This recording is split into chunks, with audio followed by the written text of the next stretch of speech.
Swayam Prabha. Digital India. Educated India.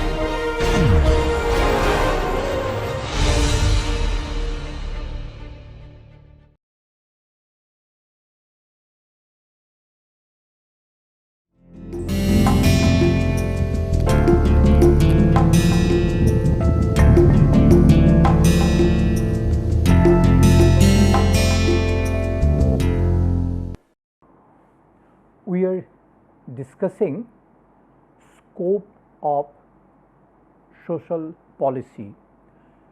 Earlier, we have in our earlier sessions, we have mentioned or we have discussed that scope of social policy follows from the theoretical position to which a particular state subscribes to. Now, we'll see how, depending on a theoretical position, a particular state may arrive at a one type of analysis of a social problem, and consequently the state will have one type of solution for that problem. So, what we will try to show in this session, that how, depending on a theoretical position of a particular state, same problem may be tackled differently by different states. Supposing there is a problem of poverty or problem of illiteracy or problem of malnutrition in different states. Okay. Now, what type of analysis the state will adopt for the cause of this problem, that would depend on the type of policy or type of theoretical position that particular state subscribes to, and accordingly that particular state will formulate policies. Now, today now we will be discussing, thus we will be discussing an explanatory account of different welfare perspectives. Now, first let us see how anti-collectivism will have how anti-collectivism will explain social problem. Like what anti-collectivist assumes, assumption of anti-collectivist is that if an individual is given freedom, that individual can stand on his or her own feet. Now, so when that is the assumption, now what happens when it is found that, say, particularly some people are poor in a particular state. So, what will be the analysis of anti-collectivist? Their analysis or their understanding will be that this particular person, if someone is poor, then that person there may be some deficiency with that person. It is because of that deficiency or inefficiency of that person, this person is poor. Okay. If someone remains illiterate, this is because the problem with that individual, because this theory believes or follows individualism. So they will arrive that their conclusion will be this problem of poverty or problem of illiteracy or some other problem that is observed. This problem is due to the inadequacy in the individual. Okay. So naturally, so that will be individual failure or inadequacy. So naturally, state need not do anything there. State has very little to do there. State will not try to provide employment or other. If someone is unemployed, state will not provide do anything to provide employment to that particular person, because here assumption is that it is this person can become employed through individual action. Like, say, for instance, in our country we have, say, right to work, in the sense that we have employment guarantee scheme. Now, under employment guarantee scheme, if someone is unemployed, one can get employment for 100 days, if you wish to. Now, here state is guaranteeing employment for certain period, like for 100 days, Now, because here our assumption is that it is the failure of the state, it is not that something wrong with the individual, it is failure of the state, hence it is the responsibility of the state to provide employment. But if we but an anti-collectivist analysis will be, no, if someone is not able to get employment, that means that there is some problem with that person, and because of that he remains unemployed. Hence, state need not play do anything there. It is the individual who has to take initiative or to get an employment. Okay. So, so unemployment problem can be solved through individuals' action, So, that is how. So, you see how policy, what is the cause of a problem and what is the solution and what policy has to be taken, all these follows from a particular theory to which a particular state subscribes to. Now, let us look at the other theoretical standpoint which we are discussing, that is non-socialist welfare collectivism. Let us see how non-socialist welfare collectivism, they will look at the same problem. Say, supposing there is a problem of someone is unemployed, someone is poor. Okay. Now, what non-socialist welfare collectivist would say, that if someone is poor, why he is poor? Because their argument is capitalism is just system, capitalism is correct. Okay, that is what their argument. But they say, they say that even capitalism may go wrong sometime. There may be capitalism may be dysfunctional sometime, and because of that, some people may remain unemployed for some time. So, that means it is the dysfunction of the economy, that is why a person may not able to get employment. They would argue that okay, maybe that individual lacks efficiency, that a particular individual may not have efficiency, that may be the reason why a person is remaining unemployed, or why a person is remaining uneducated. Maybe there is lack of individual initiative, but sometimes the situation may be beyond the control of that individual person. It may be also due to the failure of capitalism, okay, or failure of the economy. So, then what is the solution? So they say that solution would come through collective commitment to national interest. That means, like say for instance, if someone remains illiterate, or if someone remains unemployed, state would argue, or state will take a stand that in our country no one should remain illiterate. Okay, whatever may be the reason, it may be due to the individual failure, or it may be due to the failure of the economy, but the state will have a commitment to see to it that everybody get employed, everybody get educated. Hence, state will accordingly take that type of action.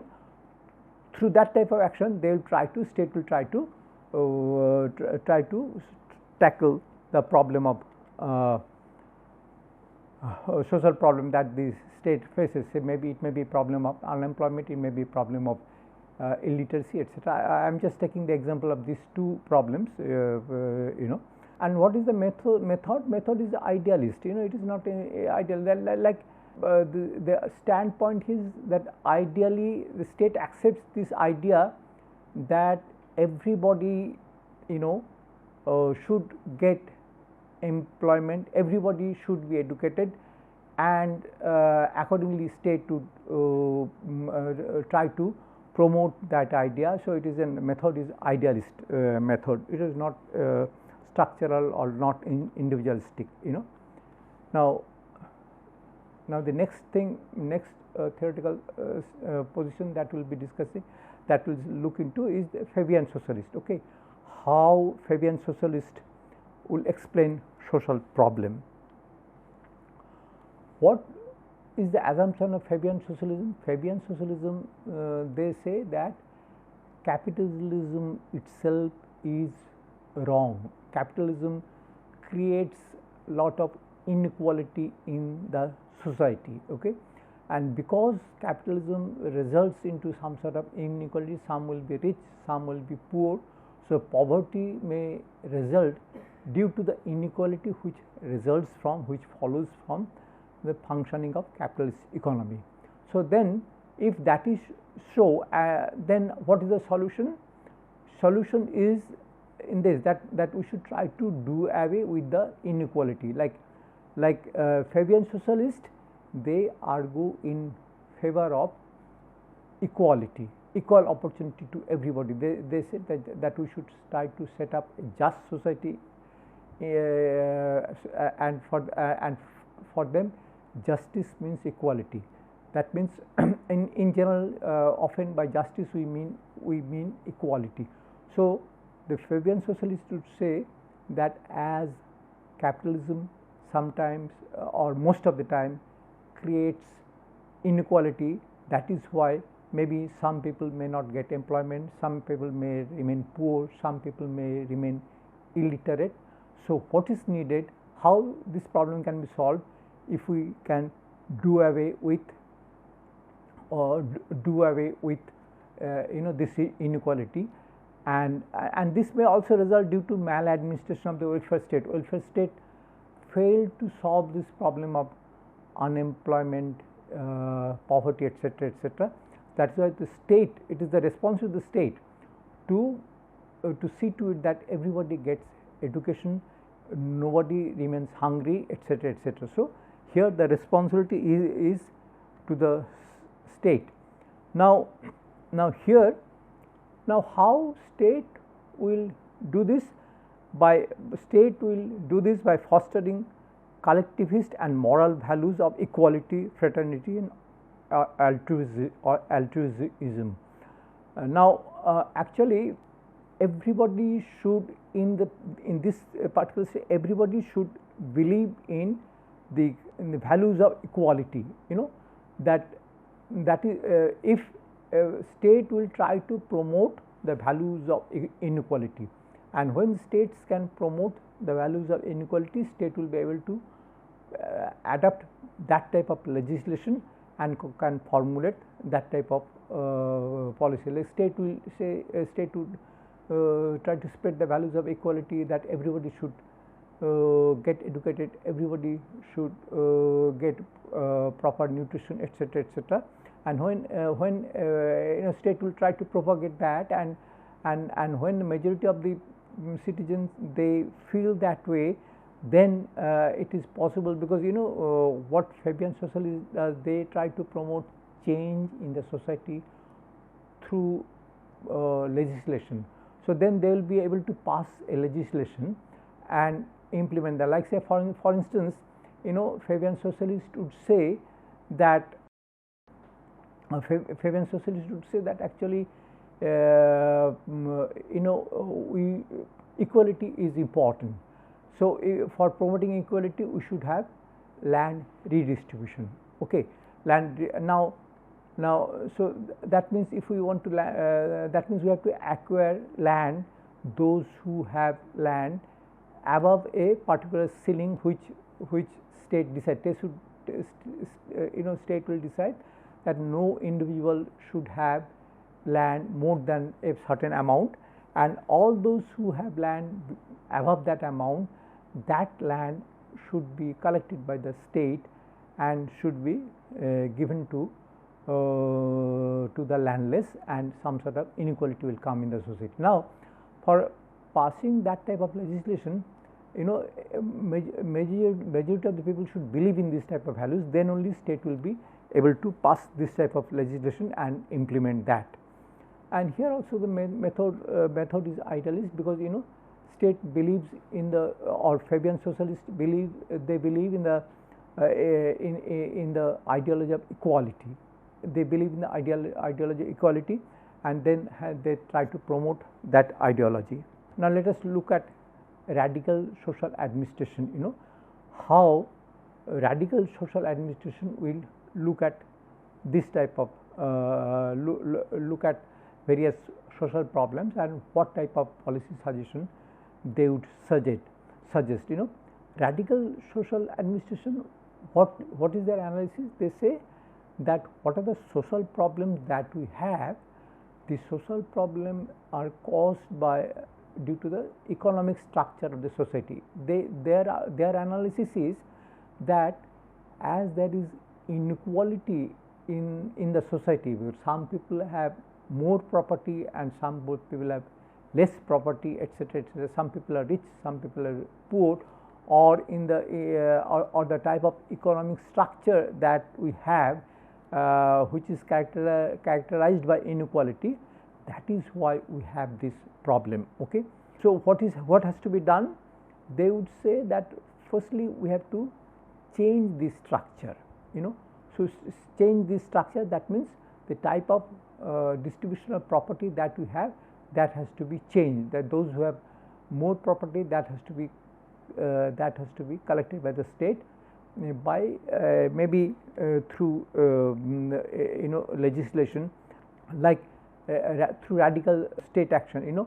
The difference between Fabian socialist and radical social administration is that whereas Fabian socialists they think that gradually we can transform a society based on inequality to equality through various type of legislation, passing various type of legislation, like say a legislation for progressive taxation, a legislation for land ceiling, etc., etc. Okay, but that has to be done through legislation. But Fabian socialists, their argument is that actually it is very difficult to do that, because those who have more power, they will always influence policy making, and they will not allow the state to pass a legislation that would affect the interest of the powerful section who have more economic power. So their argument is that to start with, state should take radical action to take away economic power of those who are more powerful. Then only it will be possible to bring equality in the society. So their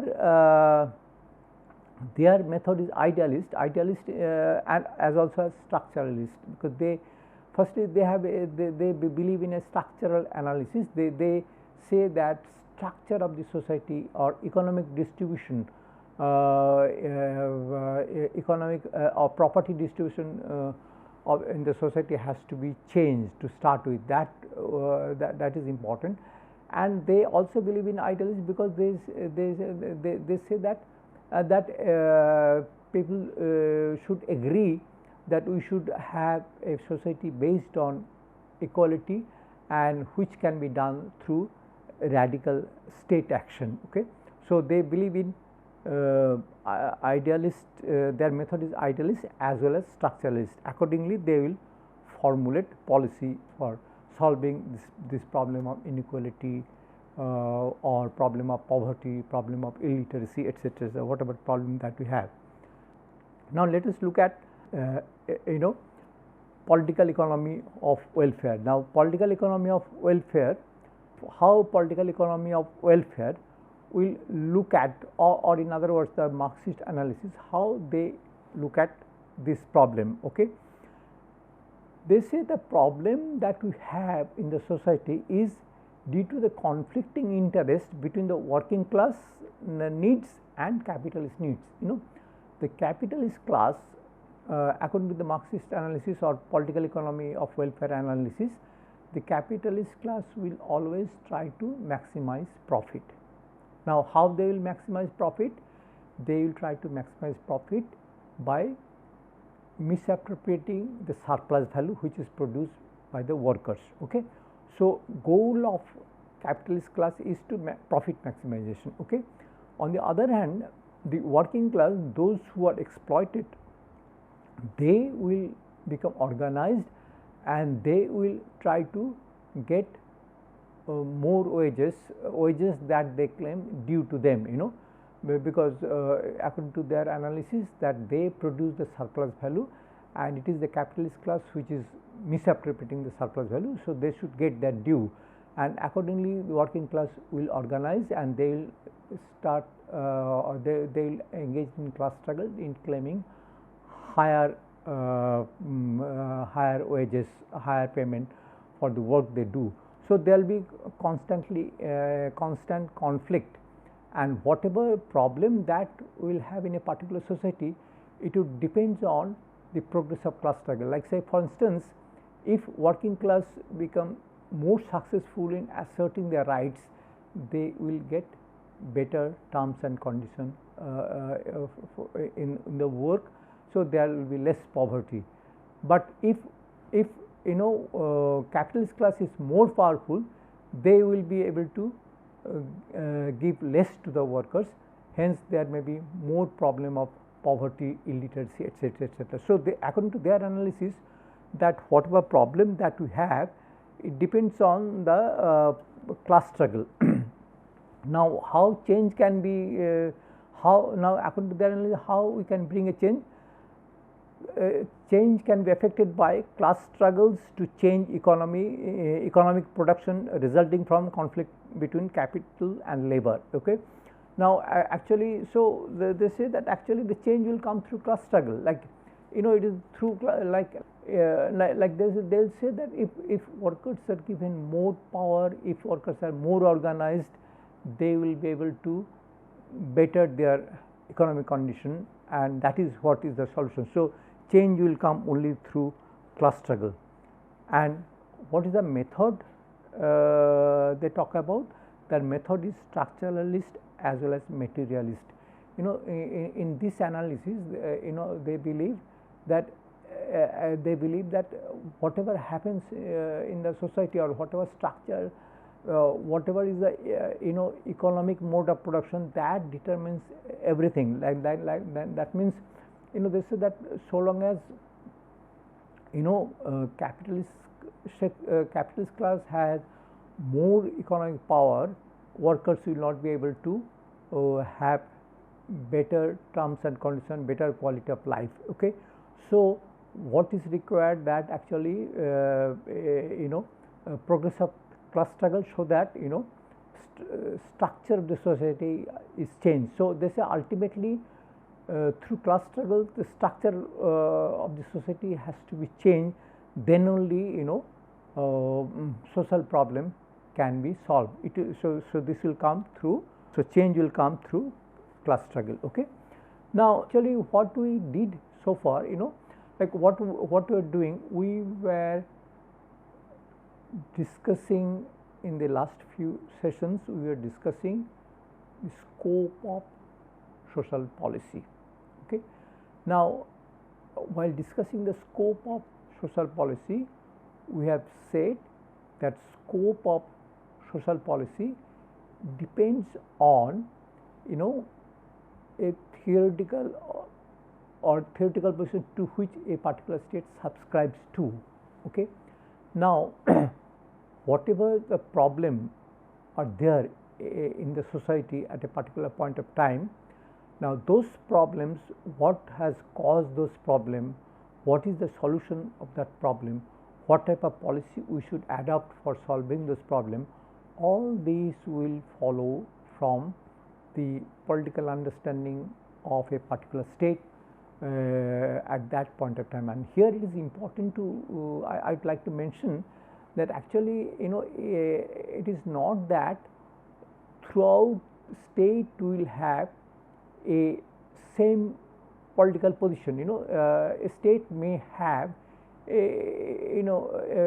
at one point of time state may subscribe to one type of political position, and another point of time there may be a slightly shift in that political position. And interestingly, in our country, if you look in our country, we have several states or several provinces.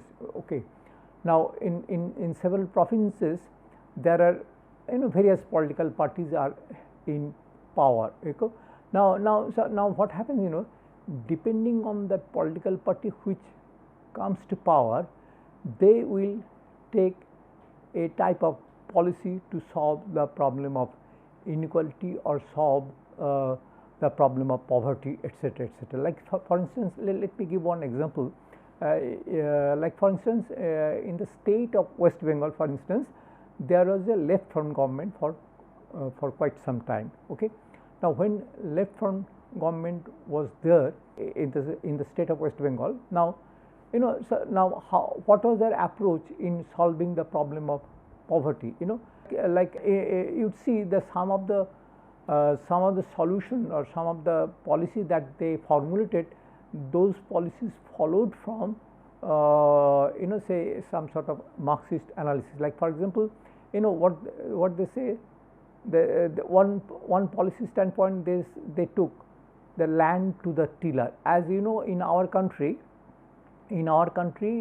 big landlords, what they do, they lease out lot of their land to other people, to agricultural laborers to till that land, and they collect rain from them. Okay, now and this is an exploitative relationship. The landowners, the amount landowners claim from the actual tillers sometimes is quite high, and that is how the tillers or the actual those who till the land, they remain poor. So so the approach of the left front government in West Bengal was that one of the reasons of poverty in the rural area is this exploitative relationship. Okay, so that was their analysis. So if that is the analysis, then what is the solution? They took a policy that land to the tiller. They said that those who till the land, they will be given the permanent right. That means if someone he has leased in some land, and so long as he will be tilling that land, the land would belong to him. Okay, so this way they wanted to secure the right of the tillers to solve the problem of poverty. So this is just one example how even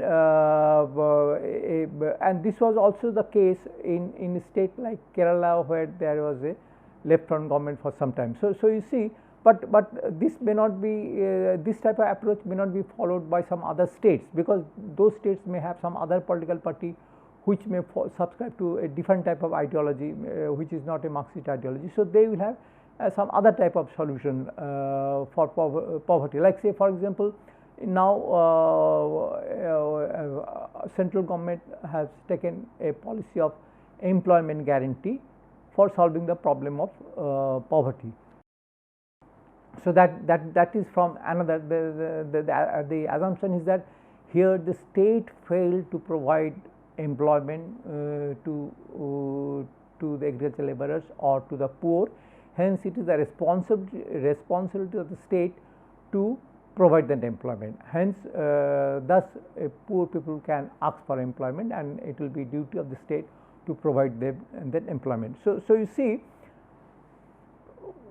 social policy, what will be the policy, what will be the solution, all these follows from the theoretical stand that a particular state takes at a particular point of time. Now we will try to get an idea about social policy framework of India as well as social policy framework of most of the countries of the world. Like, when you talk about social policy or when you talk about social development, what type of problem that we refer to, what type of problem that comes to our mind, or what type of problem, solution of what type of problem we agree upon. Okay, so we will try to get an idea that in our country what type of social problem or socio-economic problem we consider as important, and what type of problem we try to solve. That is one thing. Okay, now for getting this some idea of this social policy framework of our country, we have to the problem is actually there is no one document where all social policy framework is written in black and white. There are several documents which will give us an idea about the social policy framework of our country. For instance, the Constitution of India. Constitution of India is one document from which we can get an idea about social policy framework of our country, or say planning commission documents, or say Niti Aayog's policy, etc., etc. And this type of many policy documents are there which will give us an idea of social policy framework of our country. Okay.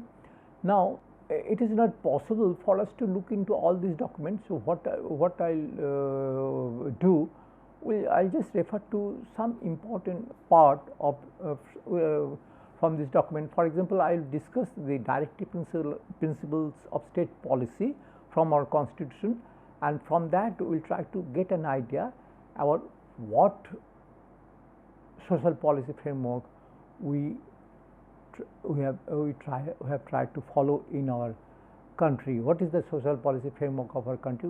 We can get some rough idea from directive principles of state policy. That is one source, one document. Okay, but actually when we talk about social policy framework, actually our social policy framework is influenced also by the world body, by United Nations. United Nations, fortunately United Nations, all the member states of United Nations, they have agreed on a social policy framework. Like for instance, when all the countries of the world, when we entered the new millennium, that time actually the member states, they framed a social policy framework which is known as Millennium Development Goals. So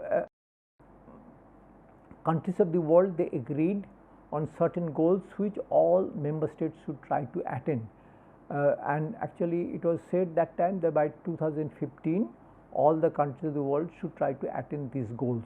Now 2015 is over. After that, again member states of the United Nations, they have agreed upon or they have created another document which is known as Sustainable Developmental Goals. So another document has been produced, and these documents also give an idea that what type of goal we try all the member states will try to attain, and it has been said in this document that by 2013 these are the goals all the member states of the United Nations will try to achieve. Now, as a member state, these documents has some influence in our country. So that is why we will discuss the social policy framework in our country in the light of these documents also. Okay, but apart from that, there is another important document which is very important to get an idea of social policy framework in our country, is that in the year 1991 one very important change has taken place in our country. From the year when we became independent, in that time we were committed to a socialist economy. Okay, and from 1950 to 1990, more or less our economy were committed to socialism. Of course, there was some shift in the policy from time to time, but from the 1990 we have adopted new economic policy that we from there we have adopted a policy of market orientation, which is from socialistic orientation we are moved to a capitalist orientation. So that is a very important change. So on the one hand we have a commitment, we had a commitment to socialism, and but then in 1991 we have adopted some change towards which is market oriented change in the economy, which is taking us towards a capitalist economy. So this is one very important document to get an idea about the framework, social policy framework of our country. So now what we'll do, we'll try to understand the social policy framework of our country by briefly discussing these documents, how that happened, like what is reflected about social policy stand in our country, as well as what is the agreement that we have internationally or globally, what most of the member state has assumed that these are important in social policy agenda for the human civilization or for the world. Okay. Now let us first go to the directive principles of state policy. Okay. Now directive principles of state policy. Now let me say a few words about directive principles. In our constitution there is one chapter which is called Directive Principles of State Policy. Now these Directive Principles of State Policy actually, strictly speaking, it is not part of the constitution, in the sense that it cannot be enforced by in the court. Now then what is the importance of Directive Principles of State Policy? What happened, when we were framing our constitution, the founder of our founding fathers of our constitution, now they thought that some of the things which are very important for our country, all citizens of our country, for instance, they thought that everybody must have education in our country. They thought that everybody should have at least some level of say elementary education or primary education. Every citizen of India or every children of India should have elementary education. That is most desirable. Okay. So that was the vision that was agreed by the founding fathers of our constitution. But problem was, when we got independence, we were a very poor country. Now at that point of time, if we wanted to implement that would have meant that we should be able to open thousands of schools throughout the country. Now that was beyond the economic capacity, or we didn't have that type of resources. So that doesn't mean that this is not important. So then what now it was failed by the founding fathers of constitution that right to education is very important for a country, but as at that point of time it was not possible to ensure right to education to all citizens, but we must mention that somewhere in our constitution that this is important, and policymakers of our country should remember this, and always they should try to implement frame policy to implement this. So that is how. So they wanted to give a directives to the policymakers that policymakers should keep this in mind, that some of the goals which was considered as important but which was beyond the capacity of the state to implement those at that point of time. But policymakers should try to frame policies so that we can implement those goals in our country. So that is how directive principles of state policy was created, and it mentioned about some of the important goals. So what we'll do, we look at some of the important. We will not go through all the directive principles. We should look at some of the important points that was mentioned in the directive principles. Like for instance, it was said that goal of the society is to promote justice, social, economic and political. Now what is the meaning of this? Promote justice, social, economic, political.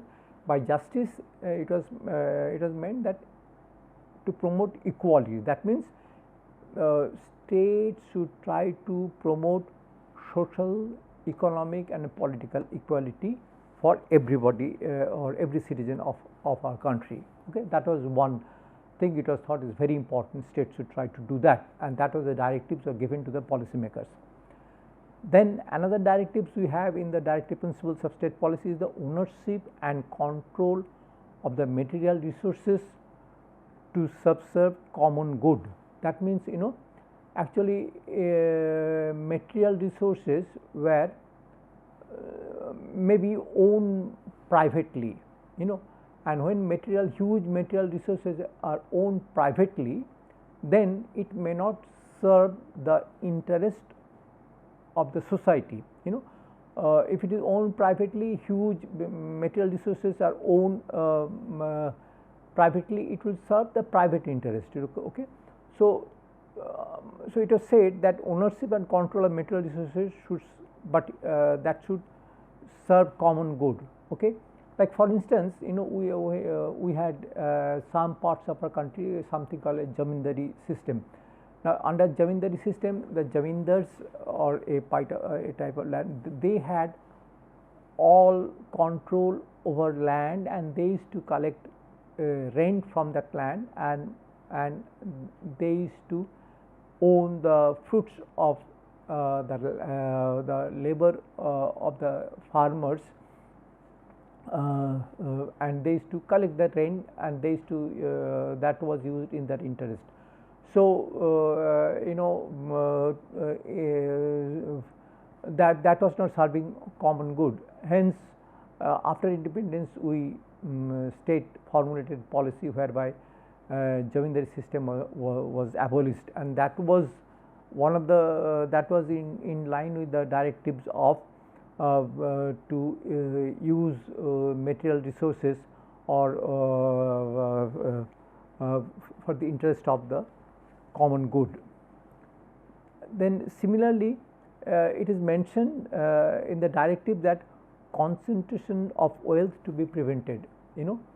Wealth should not get concentrated in fewer hands. Hence government should take various policies so that this can be prevented. And actually land ceiling in the rural area or urban land ceiling, this type of legislation was formulated keeping these directives in mind. Okay, and it was said that equal pay for women and men and living wage salary for the workers. Actually there is a lot of disparity there. There was a lot of disparity. Even today that type of disparity is there.